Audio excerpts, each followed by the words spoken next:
Yo, welcome back. Y'all know what it is. First thing first, Chop. Dre. And we here today with some beautiful people from Aledo, Texas. My girl, go ahead and introduce yourself. Katie Bates. Glenn Bates. Katie and Glenn Bates, and they're here representing the Noah Bates Foundation. So, thank you guys for joining us. Absolutely. Thank you for having us. We appreciate y'all very much. Yes. Y'all know how we like to do on here. We like to dib and dab a little bit and get a little bit personal and talk about things that may be uncomfortable for most, but again, let's have fun with it. Okay. And let's do it B.I.G. style. Y'all know we've been knowing y'all a while. Y'all like family this, so Yes. We ready? we're gonna dig a little deep and touch on some topics and talk about y'all foundation. Yeah. And elaborate on, let the people know exactly what it is, and what it means to you guys. Perfect. So let's start off with the origin of everything. Noah Bates. Can y'all tell us a little bit about Noah? Sure. Noah was our son. Noah was, next month will be 3 years since Noah was killed in a UTV rollover accident.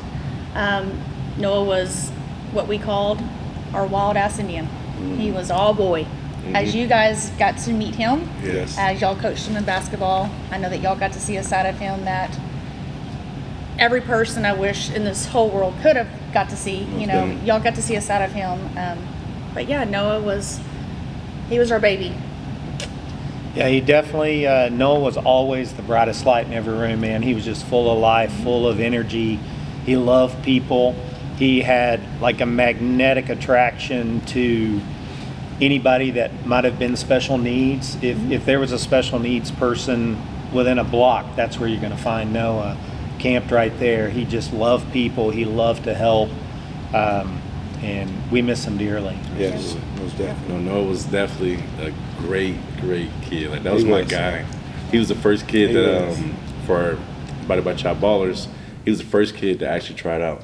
And I remember that day, like it was him and like 3 other kids, of course. But Right there on the end. Oh, you already know, right on there. The end.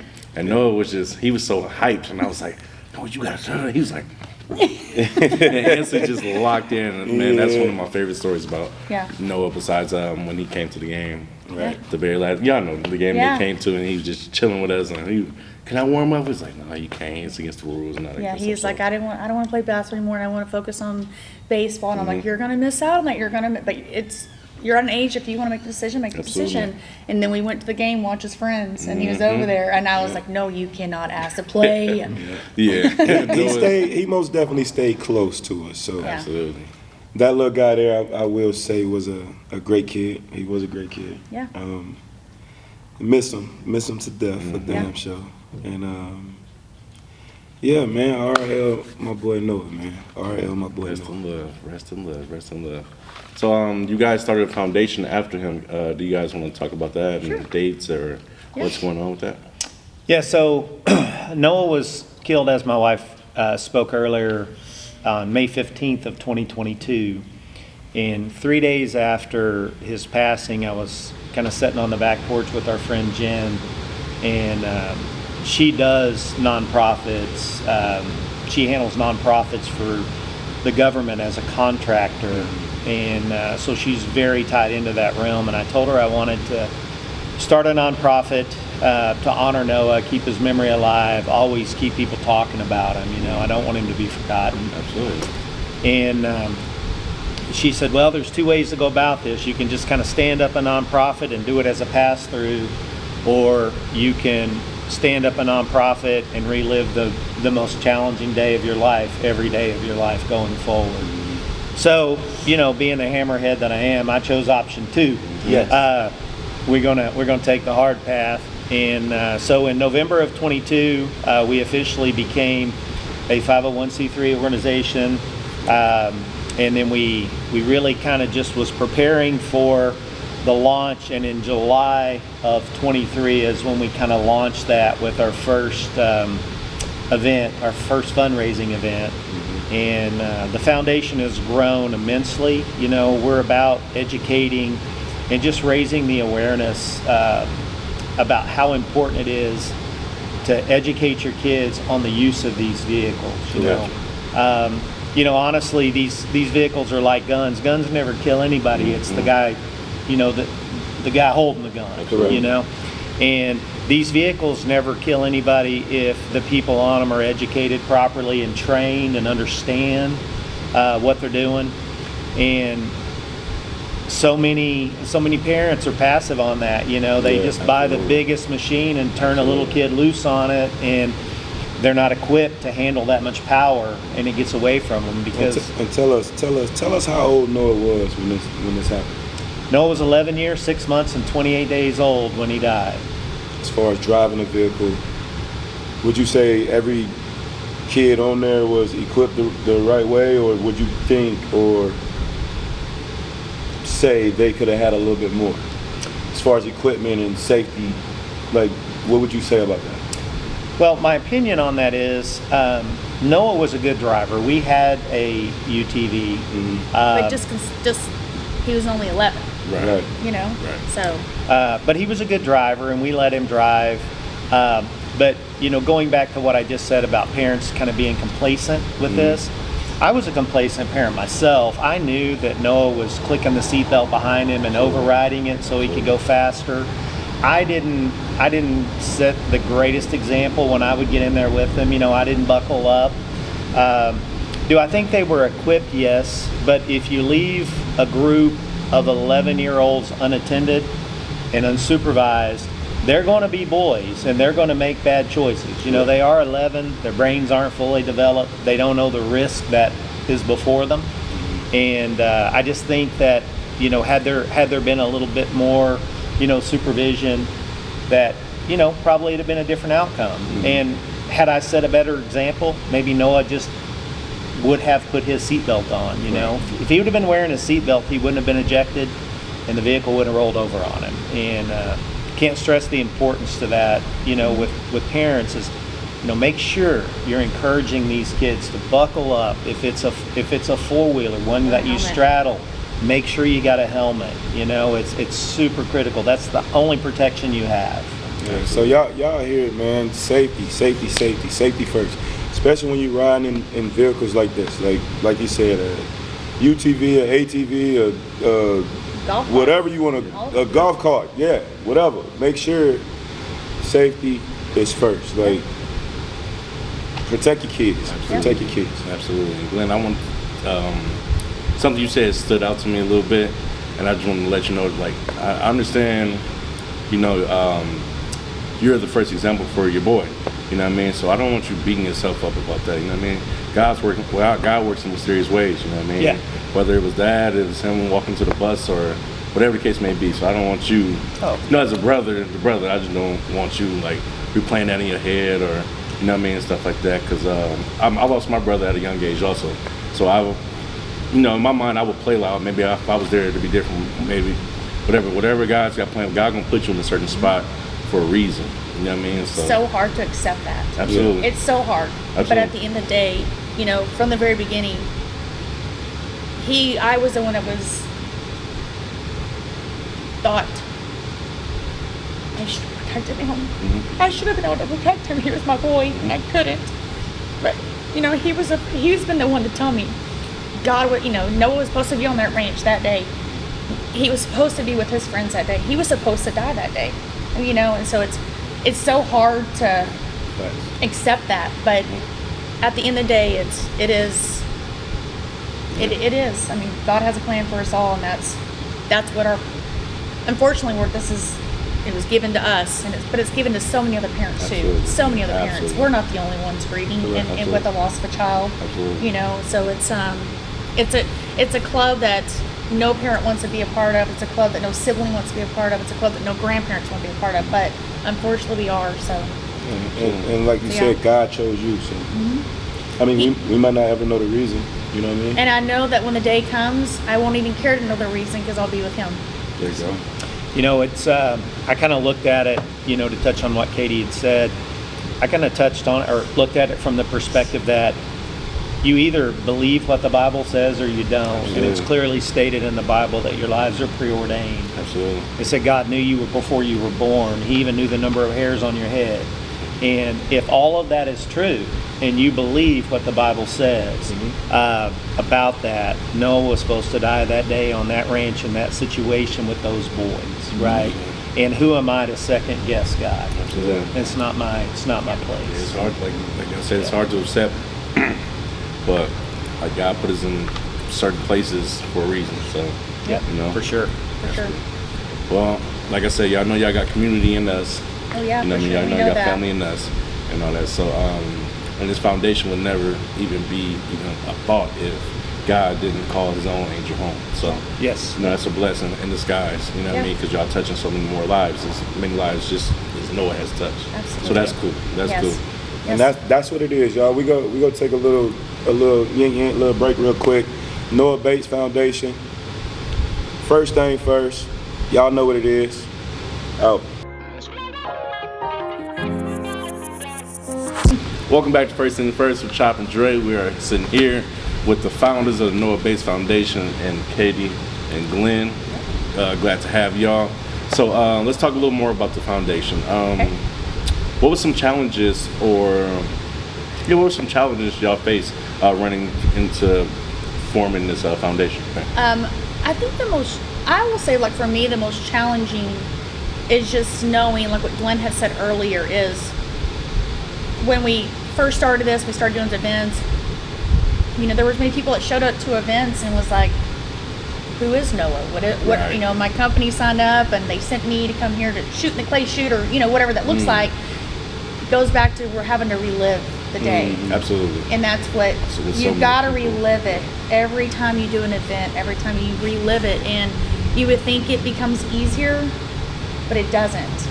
It just, Different every time. it's different. It's a different emotion every time because we're in a different space in our grief at that very next time. So, I mean, but other than that, I think we start getting it started, and I will tell you, the community has been phenomenal. We have a enormous group of people who are standing behind the foundation, and it's incredible, and we are so thankful because there's no way we can do it without them. And No that was way. that was actually my next question Yeah. about the Aledo community. Like, how has Aledo supported and been there for this foundation since y'all started? It starts way before the foundation. Correct. It starts. It started the day of the accident. Yeah. I mean, it was like, I kind of felt like our back door was a fire ant pile.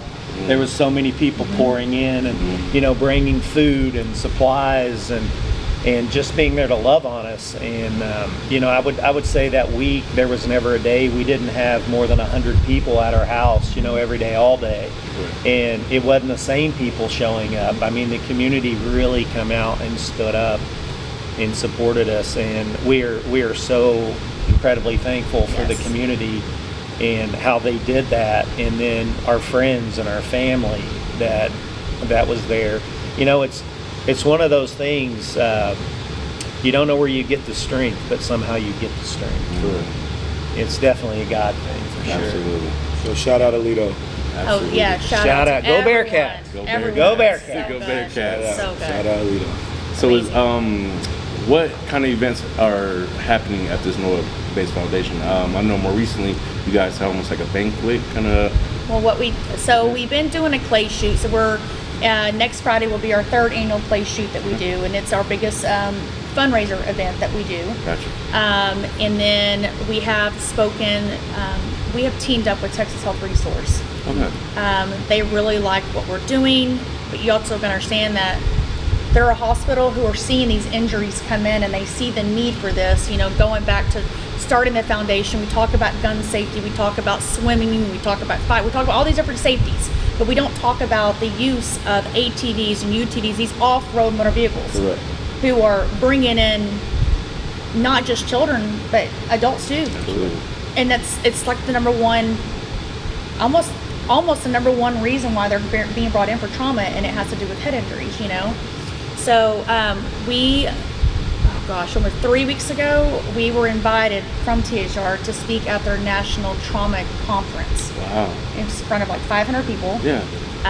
We were the only keynote speakers who were not doctors, which was so nerve-wracking. But I would say the feedback we got from that was incredible. There were so many tears shared with us and nurses and us and trauma doctors, because they were just so thankful that there's something out there like what we're doing, because there is nothing out there like what we're doing right now. Y'all, personal question. Sure. This is off the paper. There ain't no paper Okay. with this question.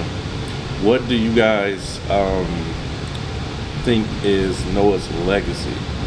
Because I feel like he impacted enough people. When God calls you home, that means that your job on earth is complete. Yeah. So what do you guys think is Noah's message or legacy that he has left behind for you guys to always put out in the world or remember him by? I will say, I mean, Noah was my baby. He was my world. But I feel like I learned so much about Noah after his passing. I knew he was a great, phenomenal kid, but Noah, when he wasn't being a turd. yeah. But hey, but Noah made connections with every single person he spoke to. Noah's service, I mean, there wasn't even enough room in the church for people. They were having to stand up. The responses that we got from people in the car, it was, and it was just people coming up to us after the funeral saying, listen, you don't know me, but I know your son. And how I know him was he was in a neighborhood with another kid, and I was working on a truck, and he just came up and said, hey, you need some help. Noah always wanted to help. He always wanted to, and maybe that's what it is. Noah always wanted to be the kid to help you. He wanted to, if you were down, he was going to be there for you. He was going to be the kid that makes you laugh. Would you agree? I mean, he was very, he was so charismatic and Yes. outgoing. You could not help but love the kid. Oh yeah. And if I had to say one word that really describes Noah's legacy, and Katie has said this so many times, was love. Mm-hmm. Noah loved. Yeah, absolutely. He loved everybody in a really big way. Yeah. And like you said, he most definitely wanted to help. Absolutely. He most definitely, he was gonna be there for you. I mean, on the sidelines. He was gonna the be there. He number was one gonna- cheerleader he on go- the, he at gonna the be there. basketball sidelines, and Most he got definitely. so excited for everybody. Yeah. he gonna be there. It wasn't about him. Yeah, a little scrappy little guy too. Yeah. I think he might have scored the most points in a single game out of everybody that season. I think he had like 15 points from shooting mid-range that season. That one game I remember in that far left corner, he just swish, and one, swish, and one. I'm like, no, where'd that come from? Where'd that come on out? Hey, but he never beat Pops and Horse. Really? No, I'd tear him my up, and he'd get goodness. so mad. Oh. He'd be like, I'm going to beat you. I'm going to throw down some threes. I said, all right. That's it. He'd be looking at an HORSE to nothing. Right. Yeah, you couldn't let him win. So, Because so you no, wouldn't have heard the don't end ever of it. let him win. You wouldn't have heard the Yeah. end of it at all. No. Trust me. What is you guys' ultimate end goal with this? Or you guys, this something that you want to keep going for life? Oh, or yeah. is it something that... I would love to be able to take this. We're local. I would love to be able to take this national. Absolutely. Take it national, travel. I obviously would love later on to have Skylar a huge part of it, to really shout carry it Skylar. on.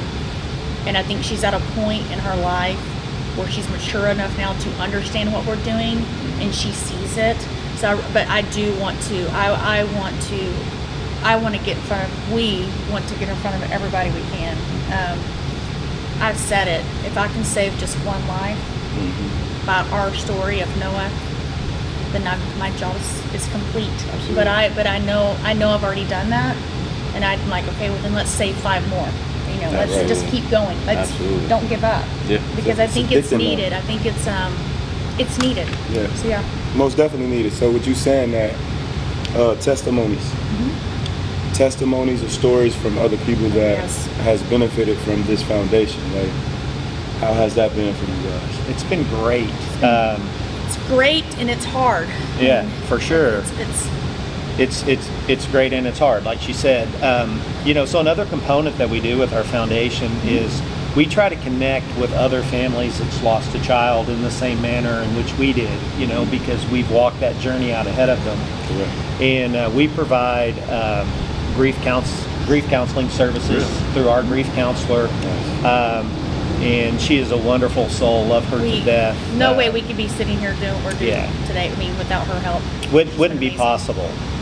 And so that's another component. And then, Katie and I reach out to these families, and then, we provide, what we can in support and encouragement, and kind of let them know, everybody just wants to say, you guys are so strong. Well, no, we've just walked it out a little bit longer than you have, and you're going to be where we are soon. And we're very honest with them, to where, there's a family right now that we've been in close connection with, where he's been in connection with the father and the grandfather. I've been in connection with the mother, and they're just coming up on a year, and I'm very honest with them. I'm like, I want to tell you it's going to get better, but second year and third year, it's you're at a different phase, but we're here for you. We're going to continue being here for you. Absolutely. That's good. And that sense of community alone can help you, persevere and prosper, given the tough situations like you guys did for yourself. Like you said, you're coming up on year 3. Next month, May 15th. May 15th. So it'll be year 3 for y'all, and because you have to mentally strap in and just prepare for this journey. Like I said, you guys have a sense of community between us. We love y'all. We know that, and we love you guys. Y'all know that. I mean, absolutely. We love so much. That old saying, "Time heals all wounds." I do believe that it's true. But when you're talking about grief, and in our situations, specifically with the loss of a child, it actually gets harder every year for a period of time. And that first year, you're in such a state of shock and denial and all the things, and you're just foggy. My biggest accomplishment for the first year was getting out of bed. If I could get out of bed every day, it was a win. Absolutely. And I still struggle with that, and we're going on 3 years. I still struggle getting out of bed, because I know when my feet hit the floor, I got to face it again. Absolutely. And, for, understanding that and be able to provide that type of support to people that are early on in the journey, it will get better and it will get easier, but it never ends. It's like the roller coaster nightmare that you're scared so bad you pooped yourself, and you want to get off the ride, but the ride doesn't stop. It just starts again. Absolutely. So it's one of those kind of things. And sorry I said poop, but you should have said shit. For real. But that being said, it's we're just trying to take our tragedy so horrific and be a light for people, that they could glean a little hope in their despair. Absolutely. I can imagine how mentally challenging that is for individually, you being a mom, you being a father. Do you guys want to kind of elaborate on the mental challenges that you had to go through, or your journey from then to now and going forward? Do you guys want to elaborate individually on how you guys were able to get over that mental hurdle, I should say? I think, we both, a mother and a father, are two totally different people in a child's life. Absolutely. Correct. Like you can just say it. I mean, for me it's hard because I carry that baby. Mm-hmm. That's hard. So losing Noah for me has been, I feel like I still sometimes I can't even explain it. I just feel like I'm lost. I feel like I'm just, and I have my other child, Skylar, but I will tell you this. This is how I feel a lot of days. I remember sitting on the back porch with my dad after Noah, and he said, "You know what, baby girl? I don't know how we're going to get through this, but we're going to figure it out." He said, "But the only way I can think about this, like kind of compare it to something," he said, "I don't know how you compare it to anything." He said, I compare it to an addict. Like, where are you going with this? Mm-hmm. And he said, I compare it to, an addict. Whether it be drugs, alcohol, whatever it may be, you itch for it so much, but as an addict, you can go to the fridge and you can go get you a beer, pour your drink, or go whatever it is, whatever else she does. He goes, but you're gonna itch for him so much, and you're never gonna have him back. And that's mentally for me, that is hard, because I will never have him. I will never get to see him go to high school. I will never get to see him get married. Skylar has no siblings. She'll never be an aunt to him. Her kids will never have an uncle. So it's just a mental thing. You know, it is mental, and it's also a mental thing knowing that the last time I saw him was he's laying on a gurney. That's hard. There was no goodbye. There was no goodbye.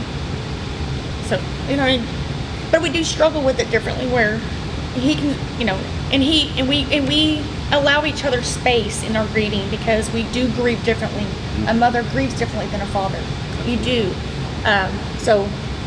Yeah, just, you know, I put a little coin phrase on this. It's the itch, but you don't get the fix, Yeah. right? Yeah. You know, an addict they always can find somebody to give them the fix, or a temporary. But this is an itch that there is no fix. Yeah. So, but as far as how we, you know, mental health wise, this has been a struggle. And as Katie said, you have to allow each other the space and grant the grace for you to grieve how you grieve. Because early on, she thought, oh, you're over it, you've moved on, you know. And I didn't really think that is because I was so down, where he was so not, but he really wasn't high. He just- Operational. I was functional. Yeah, He was it's functional. absolutely. And, you know, I said, Katie, I'm right there with you. It's just, I have to still be strong for you. I've got to be strong for Skylar. And, you know, honestly, for me, it was probably close to a year before I really got a chance to grieve myself, because I was having to be all things to everybody. Everybody else. You know, that's what we do. And, you know, the divorce rate when you lose a child is over 80%. Most people don't survive that. Yeah. Absolutely. It was the hardest. 2 weeks ago was hard. Super I was hard. a little worried about him. Like I really was. Kept thinking, this is not Glenn, you know. But I knew, but I gave him the space that he needed, because I knew, oh shit, like it is. It's real. I don't know if it's hitting him. Like it is finally smacked him right in the face, and it's been almost 3 years. Absolutely. But granted, but we're getting through it. You know, Yeah, we are. That's the thing about grief. You never really goes away. It lingers, I know. and sometimes it just hits you. It you could know? be a song. It could be. Yeah. It just sparks up, man. You never know the trigger, but there's always one way. Yeah. Oh Absolutely. gosh, yes. Always We'll be one driving way. down the road singing a song, and next thing you know, he'll look over and he's like, "Why are you crying?" I'm like, "I don't know. I just saw that, and it made me think of Noah." Yeah. You just never know. And it's not gonna get easy. Grief is love, though. Absolutely. It's love. Yes. And that's what Noah was. Noah was love. That's all Noah knew to do was to love. He loved to drive you crazy. He loved to love on you. He loved everything. You know, so yeah. Noah is love. Remember Noah's that. love. Noah Noah's is love. love. Yeah. So look, we're gonna take a break. We'll come back. We'll wrap things up with Katie, with my boy G. Yes, sir. Y'all know what it is. First thing first. We out there. All right, let's go. We back. We had a great conversation with the founders of the Noah Bates Foundation, Katie and Glenn Bates, of course. Of course, I'm Dre, Chop. Just closing remarks. You got anything you want to say? Yeah. Question. I had one last question for my beautiful people here. I know you guys say you have another child, which is my girl, Sky. You know what I mean? Shout out to Sky. So my question for you guys is, what type of toll did it take on her, and how did y'all handle her? Because that child needed comfort, that child needed love, but y'all was dealing with so much with losing Noah. How did she fit in right there? And what did y'all do to make sure that she wasn't lost? And I know it's tough, but I wanted to know that. It's a great question. It's a great question. I will say, at first, it took a huge toll on Skylar, but it took a toll that we didn't see. And I didn't know what the toll was until this past summer when we went on vacation with her. And of course, she's matured and she's opened up to us, and she told us what the toll was. And as a mother, it broke me because I felt like I wasn't maybe there for her. But I knew I felt like, but I was there, and I was there for her. I was there in every capacity I could be. Skylar is not one to talk vocally about, she's a teenager. She doesn't talk vocally. She would want to talk behind her phone, where now is she talks about it now. She's open to talk about it. But I will say that it took and it still has. Skylar still has, she still struggles. She still got questions. She's still got questions, I think it's a lot of anger, I think. And during that time, I will say Skylar was going through some other things as well. So it all just hit her at once, a lot of issues, and so I will say it took a huge toll on her, but I felt that we were there as much as we could. But I also found myself, for me, where I was having my moments, my sad moments, not in front of her. Because I didn't want to bring her down. And I don't know. Where now things are changed, where her and I can talk, and now y'all can have them together. We can have them together, and we can talk. But yeah, the toll was hard on her.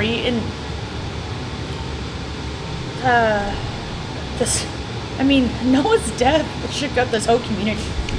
It turned the community upside down. And so then Skylar what is she at that point? She's Noah's sister. So I will tell you, I'm so proud of the woman that Skylar has become today. She is shocked the hell out of us. She is an incredible young woman. She is in college doing phenomenal things. She's playing college volleyball. She gets to do what she loves. But she is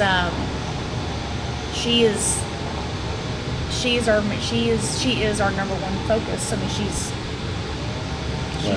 and I didn't mean to ruffle no feathers, No. It's just that question was asked because, again, when you have 2 children, and one is now gone, like, I'm pretty sure I know how it affects. Especially if you don't have another sibling, you know what I mean? Like that's the most difficult thing. For sure, and I think that's so hard for her. But I do think her going off to college has been the best thing for her because she's kind of been able to create her own identity. Correct. She lost it for a while. She lost it for a while, where she was an incredible athlete. She's incredible, but she lost a lot of it. She was starting to give up hope. And of course she was seeing the same counselor we were, and Tanya was able to help her get out of some things too. But honestly, I think the best thing for Skylar has been to kind of go off and become herself, and she had to leave the atmosphere. She had to leave the atmosphere, and she needed to leave home, and she needed to leave what our atmosphere was at home with. We still say to this day, the loudest thing in our house right now is the silence. Because there's no sound, but it's so loud. If that makes any sense, if Absolutely. you can wrap your, So Skylar I get it. So Skylar doesn't like So she struggled.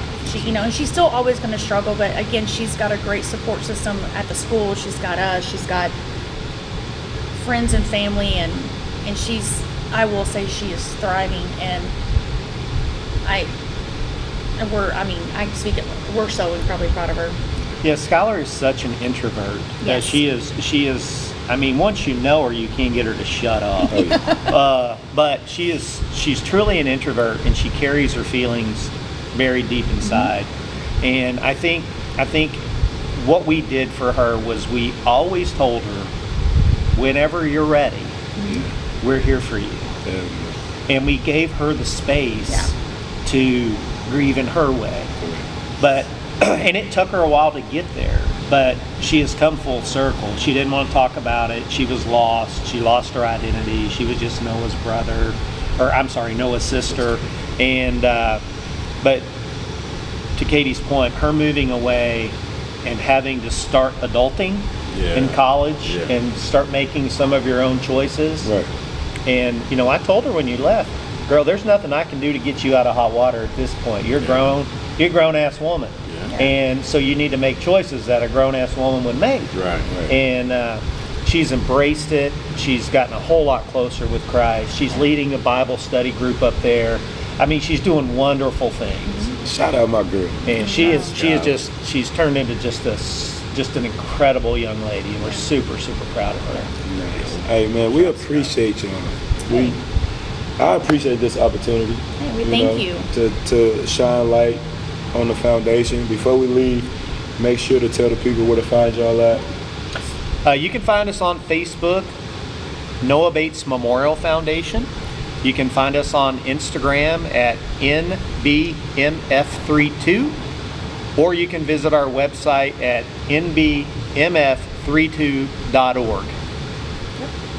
We love it. We love it. Thank y'all for coming to open up with us a little bit. You know what I mean? Thank you. I'm glad it's with you guys. Absolutely. Yeah. Talking to us about Noah, of course, and the relationship y'all had with him and how it affected y'all, him being here and then suddenly gone. And this foundation is a great thing for the community. Yeah. I personally know a couple kids that I trained that's actually participates in your foundation, the clay shooting every single year. Nice. So that's Good. cool. Love And that. what you guys are doing, I hope that it just takes off nationally, like you said. Hope so, And too. it's a beautiful thing to keep going. Yes. Most Thank definitely. you. Thank you. Most definitely. Well, thank you guys for having us. We're so thank appreciative to always get the opportunity to sit down and talk about Noah and about our foundation, but it's extra special with you guys. I appreciate it. Absolutely. Yeah. Absolutely. This is family, y'all. Y'all know what it is. First thing first. I'm Chop. That's right. Katie, Glenn, appreciate it. Till next time. We out. Yo.